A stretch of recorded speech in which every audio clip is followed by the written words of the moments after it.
Alrighty, we are heading into the final day of the group stage game. This is the final day before we get ready for the knockout stage and get ready for the round of 16. And with the group stage game now being finished, that means we are now one step closer to the conclusion of this tournament. But we're still going to have to talk about Group G and Group H and all four of these games. Well, I'm going to mostly focus on Group H because if you look at Group G, it is mostly decided. And we know that England and Belgium is going to be moving on into the next round. And both of them are going to be facing each other. And I said this back in the review video, in the last video, and I said that I felt it's actually better for England to lose this match against Belgium.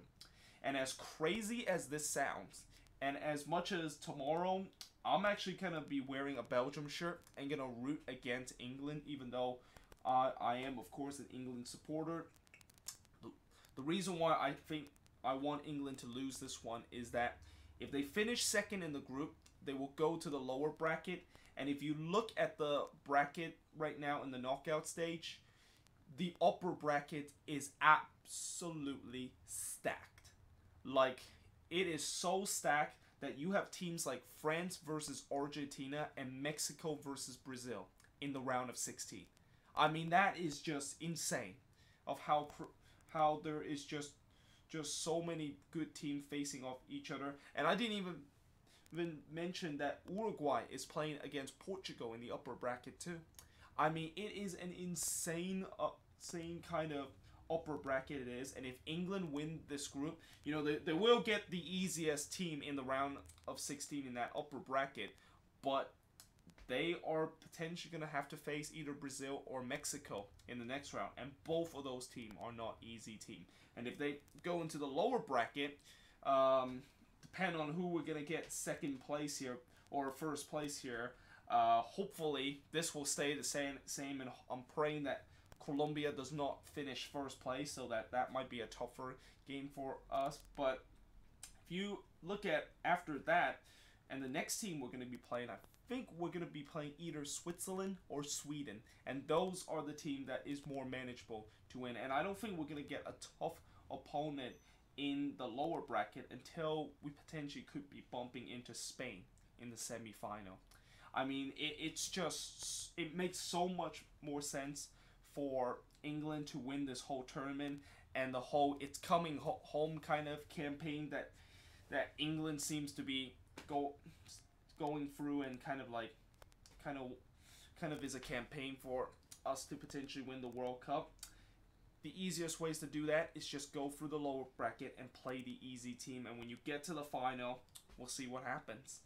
But yeah, and I think even if we lose this game, I don't think people should just carry away saying that, oh, England cannot beat a big team like Belgium. I think Gareth Southgate, one thing I think he should do is just rest some of his guy. I know Roberto Martinez, the Belgian managers, have already decided to rest their guys. So it's almost like both teams want to lose this game on purpose so they can get an easier path in the knockout stage. But we'll see how it is going to go. Hopefully, maybe it seemed like whenever England play a bigger team in the World Cup, they always tends to fail. So maybe that might be kind of goes in favor of us, I guess. I don't know. I still think we would be better going forward if we lose this one than it is if we win the group, because of how tough it would be for us if we win this group and get into that upper bracket where there's going to be so many teams that can potentially be favorites of winning the whole tournament, all stacked in each other. But the other match, Tunisia versus Panama, well, I'm not going to mention that much about this match. Sorry if you're a Tunisia or Panamanian fan if you're watching this, but yeah, it's a meaningless game. Hopefully Panama, I'm gonna say that hopefully Panama can get a win or even get a draw out of this, just to give some confidence to those MLS players, especially for Godoy, to give him some confidence before he comes back to the Quakes, because let's face it, Godoy, along with other MLS players on this Panamanian national team is very, very bad. Like, they had a whole... This has been a really bad World Cup for them. But I guess that's what happened when you're coming into the World Cup and you're facing against the big teams and you are one of the lowest ranked team in this tournament. But with Group G kind of talk being finished, we're going to go into Group H. And Group H is where, once again, it gets really complicated. So Group HC, Japan and Senegal both tie on points, goal differential, goal score, and also the victory. And I think both of them also tie in their previous match, so it gets to fair kind of play kind of rule. Just like how England and Belgium is right now, and I think Japan has that one in favor of them. Japan obviously will be playing against Poland, and you know, I think that might be one of the easier side for both Japan and Senegal because Poland is already out of the tournament. Although Poland would definitely try to spoil the party here. I mean, despite the fact that they are eliminated in the World Cup, they definitely can have a say in terms of who moves on to the next round. And as we have seen so far in this final day of the group stage, we have seen that teams that are already eliminated has put a big factor in terms of who actually moves on and who actually miss out. And you know, for Poland, they can potentially do that to Japan. Meanwhile, Colombia and Senegal, you know, that could be another match where it could really determine who actually finished second or who even finished first. You know, this group is just so crazy right now. This is very similar to the group that we had today with Group F, where pretty much everybody still have a chance to either finish first or second. And it's really like 3 teams fighting for 2 spots. And for Japan, if they win this one, then I think they will automatically qualify into the next round. Well, it depends on how much they win against Poland.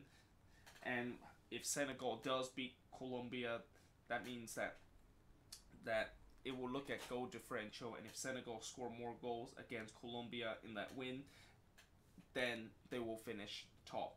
But certainly, that is not going to be easy for Senegal too, because Colombia, they definitely are hungry to try to get into that second spot. And keep in mind, if Colombia wins this and Japan lose this one, and it's going to be it's going to also determine about how much they have their goal differential is and how much they have lost, like the deficit in terms of the loss between both of these teams. If Senegal lose to Colombia by a big margin, or if they lose a bigger margin than Japan, then Japan of course will move on. And it's the vice versa for the other thing with Japan. If they lose by a bigger margin than Senegal, they of course move on. But yeah, this is a really, really crazy group, and I haven't get into the part where if Japan drew against Poland, they would sit at 5 points, and if Senegal win against Colombia, or if Colombia beats Senegal, then actually, if Japan drew this game, then they would hope that either Colombia and Senegal drew, or Senegal or either of these teams can beat each other, because they would be sitting at 5 points, and that they could potentially finish second place, with Senegal potentially could be at 6 points and Colombia would be at 3, or it would be Colombia at 6 points and Senegal at 4. So Japan, of course, if they can get a draw, that would be also an ideal situation for them. I kind of feel like Japan has a bit of an upper hand because of that. Because if they, you know, if they get a win, then they move on. If they get a draw, it really can depend on these 2 games. And I don't think if they drew this game, I don't see like a scenario where Colombia and Senegal, and I don't see a scenario where they can get knocked out Colombia and Senegal also draw. So I think for Japan, they just got to make sure they do not lose this one against Poland. And then Colombia and Senegal might be fighting out for that final spot in that second place. But again, we're going to see what happened at the end of this group stage. It's still pretty much up for grabs. And this group obviously has a lot of implement of who exactly England face in the round of 16. So I'm going to pray that Japan actually finish top, because, you know, if England play against Japan, most likely England is going to beat Japan. I mean, hopefully they don't do what they did in the Euros when they were the favorites in the round of 16 and it completely bombed out.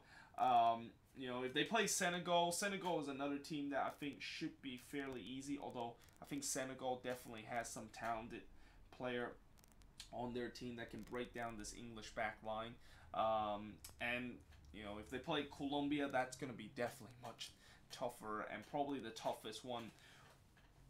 toughest knockout stage game we're going to get until we get into the semi-final. But either way, guys, I hope you guys enjoyed this video. If you do, make sure you guys leave a like, smash that subscribe button, and I forgot to mention that this game actually kicks off at 7 a.m. This one also kicks off at 7 a.m. and that is my time. I don't know exactly what that is in Russia time. I think it's 5 p.m. And these two game kicks off at 11 a.m., which is 9 o'clock in Russian time. And it looked like we are going to find out who exactly we're going to face in the round of 16 first, because the Group H game actually plays first. So yeah, I hope you guys enjoyed this video. Let me know in the comments below what's your prediction of these game, and who exactly is going to be finished in first or second, or who's going to be eliminated in Group H, because it's just so tight coming into the final day. But yeah, let me know in the comments below. I hope you guys enjoyed this video. If you do, make sure you guys leave a like, smash that subscribe button, and yeah, I will see you guys next time.